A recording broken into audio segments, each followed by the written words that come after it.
baju-baju aksesoris perempuan, bidangnya target marketnya perempuan. Nah itu berarti bisa cari produk digital yang sesuai sama marketnya affiliate teman-teman. Itu antara pilihannya antara dua itu. Oh gitu. Terus apa namanya, ditentuin nggak akun itu followernya harus berapa untuk promosiin produk digital? Oke, kalau itu enggak, karena kalau produk digital itu teman-teman dari nol pun bisa kok. Karena kita kan sistemnya bukan pakai keranjang kuning. Ya, paling permasalahannya itu cuman teman-teman nggak bisa nautin link di bio aja sih, itu aja. Tapi itu pun ada triknya kok, ya. Aku juga dulu awal kan waktu udah ngonten kan belum langsung 600 follow, 1000. 1000 itu baru teman-teman bisa nautin link di bio, ya. Kadang ada yang bilang, "Kak, bisa Kak nautin link di bio kalau akunnya dipindah ke bisnis?" Nah, bisnis itu teman-teman misalnya dipaksain diganti akunnya ke bisnis itu nggak permanen. Link di bio-nya itu kayak trial aja. Jadi kayak coba masa uji coba naruh link di bio, nanti hilang sendiri tuh linknya, di take out lagi sama si TikToknya, karena teman-teman belum memenuhi syarat yaitu 1000 followers. Nah kalau aku kemarin itu sebelum 1000 followers ya aku cuman tulis di bio aku akses produk digital DM udah. Jadi aku nyuruh orang ke DM, toh banyakan juga promosi aku di TikTok itu aku langsung DM link produknya kok, nggak aku suruh orang itu check out sendiri ke link di bio aku. Even sekarang aku udah bisa nautin link di bio, tetap aku yang ngasih link ke DM orang yang lagi mau beli produknya aku kalau memang dia dapat penawarannya dari konten. Kayak gitu sih Kak Maria. Oh, jadi harus 1000 followers baru bisa Link. link Ya, apa tadi? nautin link di bio. Ya, nautin link di bio. Ya. Oh gitu ya. Iya, tapi selebihnya nggak ada masalah sih sama promosinya teman-teman. Karena kita itu promosi nggak berdasarkan keranjang kuning, cuman via link itu aja. Dan link itu pun bisa teman-teman share ke DM kok. Ya, walaupun emang di DM nggak bisa diklik ya. Nanti teman-teman kasih tahu link ininya nanti di copy ya, bukan di browser. Ya emang agak effort sih teman-teman ya, tapi ya namanya juga kita mau jualan ya harus berusaha lah ya gitu. Oh, gitu ya. Gitu aja sih. Jadi nggak ada syarat tertentu kok. Untuk mulai dari nol bisa banget. Oh iya iya. Ya Kak, terima kasih. Iya, sama-sama. Ada lagi teman-teman sebelum kita lanjut? Jadi gitu ya, nanti target market tuh penting banget. Jadi jangan bingung lagi. Nanti infoin ke aku nih teman-teman, kan udah ada gambaran jelasnya nih ya. Nanti kalau masih bingung di japri aja lagi ya. Kalau misalnya ada pertanyaan yang nggak bisa ditanyain sekarang. Pokoknya intinya harus tahu target marketnya teman-teman siapa. Kalau udah dari situ baru bisa minta sama aku Kak referensi kontennya. Kalau teman-teman Kak, abis ini aku bikin kontennya gimana ya, nggak bakal aku jawab tuh kalau teman-teman belum tahu target marketnya siapa. Karena aku juga bingung mau ngasih referensi yang mana. Ya, baru abis itu kalau biasanya bimbingan sama aku kasih beberapa referensi konten yang akan cocok ke niche-nya teman-teman. Nah, nanti teman-teman cek dulu nih. Oh, begini. Nah, nanti misalnya Kak aku mau ATM-in konten yang ini nih, gitu ya biasanya. Apa yang bisa aku ikutin ya dari konten ini. Nanti aku coba jelasin ke teman-teman atau teman-teman bikin dulu aja sebisanya teman-teman. Misalnya udah aku kasih 3 referensi konten. Teman-teman contoh salah satu gitu ya. Ya udah coba bikin dulu, posting dulu di kontennya teman-teman. Abis itu share linknya ke aku bantu koreksi. Kak ini kurang captionnya, kurang hooknya misalnya, CTA-nya nggak ada. Nah itu berjalan waktu. Jadi belajarnya learning by doing aja ya. Nggak teman-teman, Kak aku udah bikin video mau aku posting, dicek dulu ya sebelum aku posting, nggak begitu sistemnya. Kalau begitu nanti teman-teman nggak belajar. Jadi pokoknya sebisa-bisanya teman-teman dulu nih posting semaksimalnya kalian sendiri gimana. Jadi udah diposting, share link kontennya ke aku. Jadi sistem belajarnya gitu ya. Biar teman-teman tuh ngerti pas aku kasih koreksi ini, oh ini yang nggak bisa, oh ini tuh salah, oh tadi aku bikinnya gini sih gini gitu ya. Jadi lama-lama tuh paham, dapat poinnya. Tapi kalau teman-teman kayaknya koreksi dulu ya terus diedit lagi tuh itu agak kurang efektif menurut aku. Jadi makanya aku selalu bilang, pokoknya kalau teman-teman udah mulai ngonten, bikin dulu aja kontennya, mau salah mau bener mau ada semuanya salah pun tetap harus diposting dulu. Itu buat bahan pembelajarannya teman-teman. Dan jangan kontennya view-nya sedikit jangan dihapus, karena biar nanti kedepannya teman-teman bisa lihat perbedaannya setelah teman-teman belajar nih. Yang tadi kan awalnya konten masih sebisanya teman-teman, habis itu aku koreksi dapat ilmu baru kan. Gitu ya teman-teman, stepnya kayak gitu. Nanti teman-teman rubah lagi, lihat nih view-nya, oh kemarin yang ini lebih jelek, oh yang ini udah ada perkembangan nih, view-nya udah mulai naik gitu. Jadi teman-teman termotivasi dari situ karena ada perbaikan gitu ya. Kalau bimbingan sama aku kayak gitu, nggak bisa teman-teman ya pasti kalau mau minta ide produk ide konten, ide produk digital yang bisa dijual, selama teman-teman mau aku kasih kok ya. Tapi ya tetap ada usahanya teman-teman. Itu makanya aku bilang, teman-teman yang bergerak, nggak bisa aku, kalau aku semua ya uangnya teman-teman buat aku aja. Nanti kalian jualan, aku yang ngarahin, udah duitnya masukin ke link ID aku aja, mau nggak begitu kan? Nggak mau ya. Gitu ya, seperti itu ya teman-teman. Sampai sini ada yang mau ditanyain lagi nggak? Ya jadi intinya yang penting teman-teman tahu dulu deh target marketnya, baru aku abis itu kasih referensi kontennya, mulai ngonten, fokus dulu di konten ya, jangan kak aku misalnya kontennya view-nya masih sedikit nih, terus teman-teman kok aku nggak jualan-jualan ya gitu ya.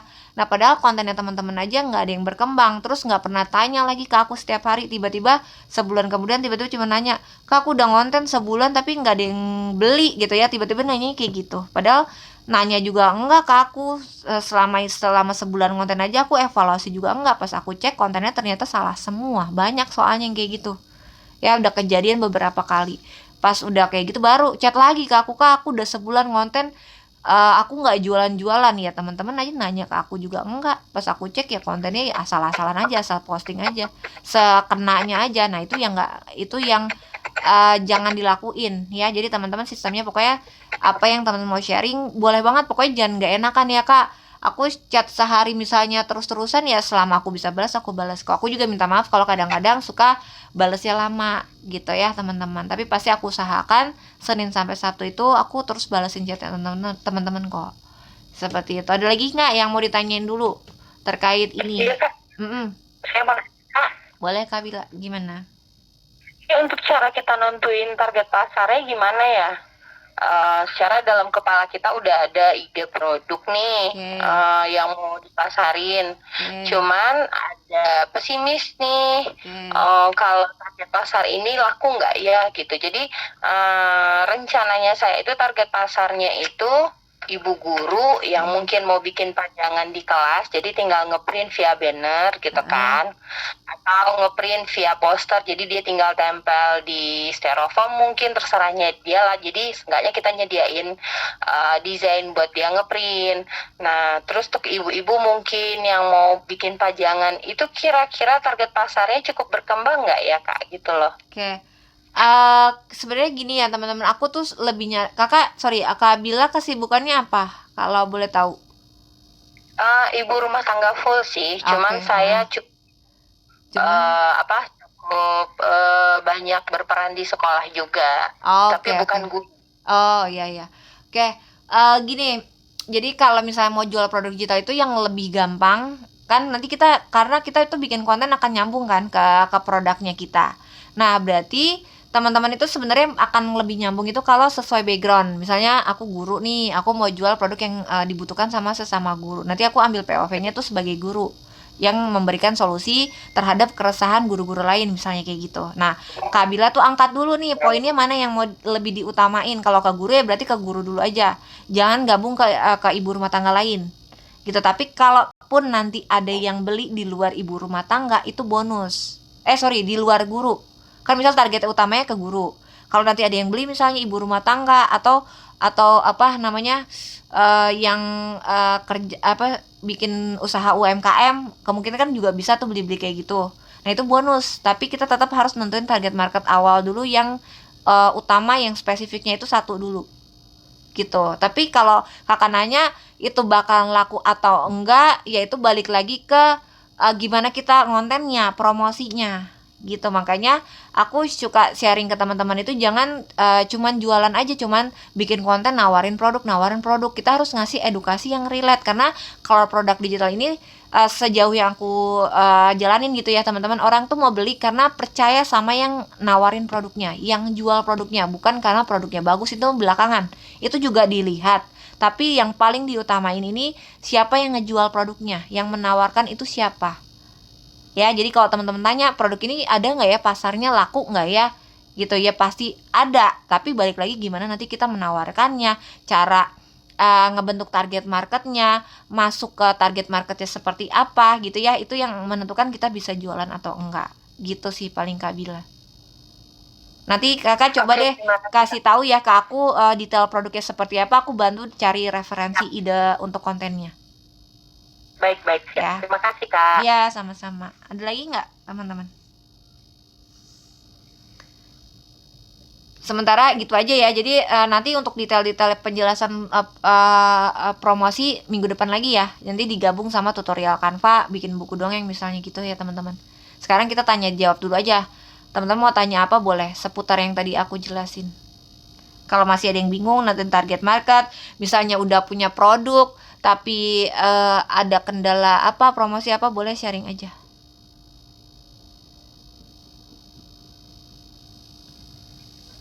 Saya mau tanya. Iya boleh. Ya gimana Kak Galuh? Suaranya nggak jelas Kak. Masuk suaranya tes. Oh, ya udah oke. Ya udah ya. Kak, saya kan bikin produk digitalnya kan journaling ya Kak ya. Oke. Tapi karena kan cuma satu gitu kan jualannya di LinkedIn-nya.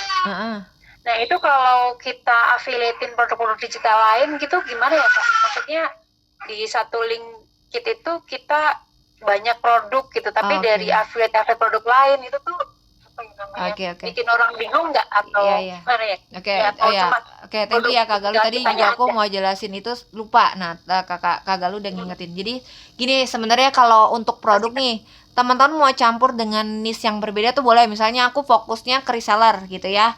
Orang butuh produk siap jual. Terus misalnya aku ada di situ ada tambahan resep makanan atau ada kayak apa sih tuh selain itu resep makanan, ebook parenting misalnya kayak gitu ya, itu boleh aku taruh.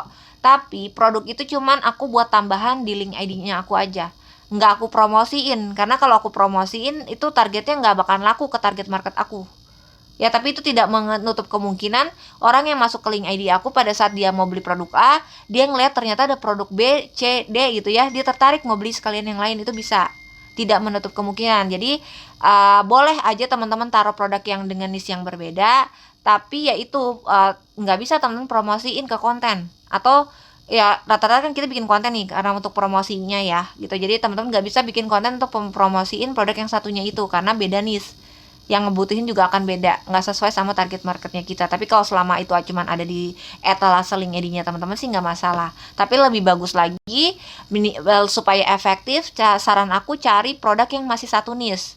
Misal teman-teman kayak aku nih fokusnya ke reseller, berarti aku cari produk yang mendukung si reseller itu untuk join di bisnis produk digital. Kayak aku jual Canva, berlangganan Canva gitu ya, atau aku jual lagi template atau konten, itu kan masih nyambung tuh, masih satu niche gitu ya, kurang lebih seperti itu. Jadi even aku pun mau promosin produk-produk satuan aku ya, itu masih tetap bisa aku kontenin ya, karena masih nyambung ke target market aku gitu. Tapi kalau teman-teman misalnya mau acak-acak produknya, mau digabung-gabung tema yang lain, itu silakan sih, nggak ada masalah. Oh ya, ya sama-sama. Itu ya. Jadi kalau pokoknya kalau konten itu fokus satu niche, kalau produk teman-teman mau campur aduk segala macam sih boleh. Tapi kalau boleh saran aku cari produk yang satu niche biar lebih works aja gitu ya, lebih worth it. Jadi orang tuh pas ngeliat, oh dia punya produk ini juga nih, kebetulan aku lagi pengen bikin konten tapi nggak bisa konten, nah aku pilih aja nih video estetik ini misalnya gitu ya teman-teman. Kurang lebih seperti itu deh. Ada lagi nggak yang mau ditanyain? Masih ada kurang lebih 10 menit lagi lah ya sebelum kita berpamitan. Atau di sini ada teman-teman yang udah ngonten belum? Misalnya Kak, aku udah ngonten nih, udah rajin ngonten tapi belum tahu produk digital apa yang mau dijual. Tuh ada, kadang ada juga. Nah kayak gitu aku ada Kak Ilham. Yang salah. Kenapa? Yang masih salah. belum maksudnya konten random aja, konten tapi random. Masih yang waktu kemarin saya kirim lewat WA. Oke. Oh ya, ini masukan juga sih teman-teman, kalau misalnya bikin konten itu ya, teman-teman boleh banget pakai stok videonya teman-teman yang ada di handphone ya. Itu namanya B-roll. Jadi teman-teman video random apapun, misal atau foto deh, bisa video bisa foto. Kalau foto kan teman-teman bikinnya carousel gini ya.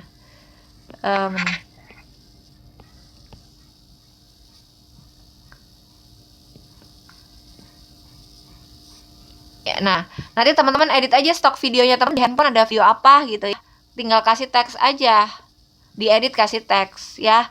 Kasih teks apa gitu ya, sesuai teman-teman lagi mau edukasinya apa. Kasih deh tuh, misalnya kayak gini. Nih. Nah, kalau sekarang itu yang lagi aku cek ya, so far yang aku cek nih teman-teman. Konten yang lagi gampang naik itu yang banyak transisinya. Jadi per sekian detik video itu teman-teman ganti per 2 detik sih biasanya aku. Per 2 detik sekali itu aku masukin video lain. Jadi orang tuh nggak bosan nontonin kontennya teman-teman. Tapi kalaupun teman-teman mau bikin konten yang satu begini aja nih, misalnya satu background aja terus-terusan, jangan kelamaan. Kalau begini mah 6 detik tuh udah cukup banget, 5 sampai 6 detik. Jangan sampai lebih ya. Karena orang udah nggak bakalan minat, apalagi kalau hooknya teman-teman gak jelas gitu ya, udah keburu di skip, jadi view-nya stuck gitu. Itu trik-trik konten nanti lagi ya aku bahasnya minggu depan. Iya gimana kak? Itu yang bisa 2 detik itu caranya gimana ya? Jangan 2 detik itu kesingkatan ya, pokoknya 6 dah, 5 sampai 6 detik lah itu ya kalau mau singkatnya. Kalau mau agak lama 8 detik maksimal gitu. Nah itu caranya gimana ya, nanti kakak cut. Jadi misalnya di handphonenya teman-teman punya ini nih, video durasinya 15 menit, dipotong. Nanti deh minggu depan aku kasih tutorial yang mudah-mudahan ini bisa connect ke handphone aku deh. Karena sejujurnya aku juga ngonten nggak pakai tab. Aku cuman ngerekam dari handphone, aku rekam dari TikTok, aku edit dari TikTok. Jadi aku nggak pakai aplikasi tambahan teman-teman. Aku belum ahli juga tuh ngedit yang pakai CapCut kayak gitu, belum bisa. Gitu. Jadi aku masih pakai editan standar dari TikTok aja. Nanti deh aku contohin. Jadi teman-teman misalnya punya stok video random di handphonenya teman-teman, durasinya misalnya 5 menit. Ya udah teman-teman potong aja tuh. Ya, potong kontennya videonya jadi misalnya 7 detik. Tinggal tambahin teks deh. Tambahin teksnya apa ya, tergantung teman-teman lagi mau bahas apa saat itu. Kasih informasi di kontennya teman-teman yang random itu. Boleh banget ya. Kayak gitu. Jadi kalaupun nggak sesuai apa yang dijelasin, selama itu bukan konten tutorial masih bisa. Tapi kalau konten tutorial ya udah pasti ada step by stepnya, gambarnya harus cocok sama apa yang dijelasin, apa yang diomongin gitu. Tapi kalau selama konten cuman POV, konten-konten storytelling, cerita-cerita aja sih, nggak harus video yang apa sih namanya, sesuai apa yang diomongin gitu ya. Random juga boleh gitu ya. Jadi tuh kalau teman-teman mau pakai stok kontennya, jadi di cut aja, dipotong gitu. Tadi siapa yang nanya, Kak Ilham ya, gitu ya kalau cara nge-cut kontennya teman-teman. Ada lagi nggak? Nanti deh minggu depan ya. Gimana Kak Dini? Boleh minta kasih tahu contoh ini nggak sih, contoh apa namanya, konten untuk promosi produk sendiri gitu. Misalkan ya aku kan kerja aku kan karyawan nih, aku mau bagiin tips supaya keterima kerja gitu lah ya intinya. Terus kontennya gimana, isinya gimana gitu loh Kak. Oke, kalau aku biasanya ngasih teman-teman referensi itu aku nyarinya di sini, di SEO Optimation ini. Jadi kan kakak target marketnya karyawan gitu ya, mau cari tips dan trik tentang seputar pekerjaan. Nah aku biasanya kalau teman-teman biasanya kan teman-teman pada suka minta referensi konten dong. Aku bingung nih, lagi nggak ada ide konten, bikin konten apa. Sebenarnya teman-teman pun nyari sendiri bisa, ya. Tapi mungkin masih bingung lah ya, belum dapat gambaran. Nanti teman-teman nggak apa-apa, perlahan aja. Jadi aku pakai SEO Optimation aja ini nih.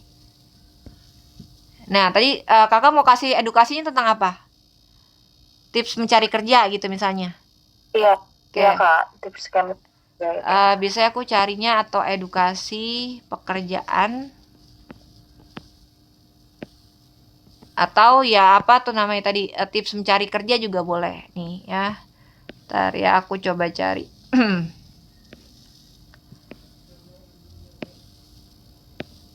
Misalnya ini, nah ini lagi nggak banyak sih peminatnya. Ntar ya kita coba cek dulu.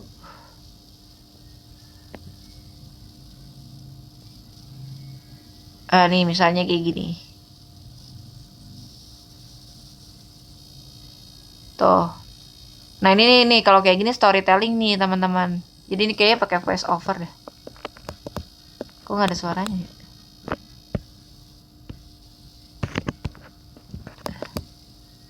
Sorry.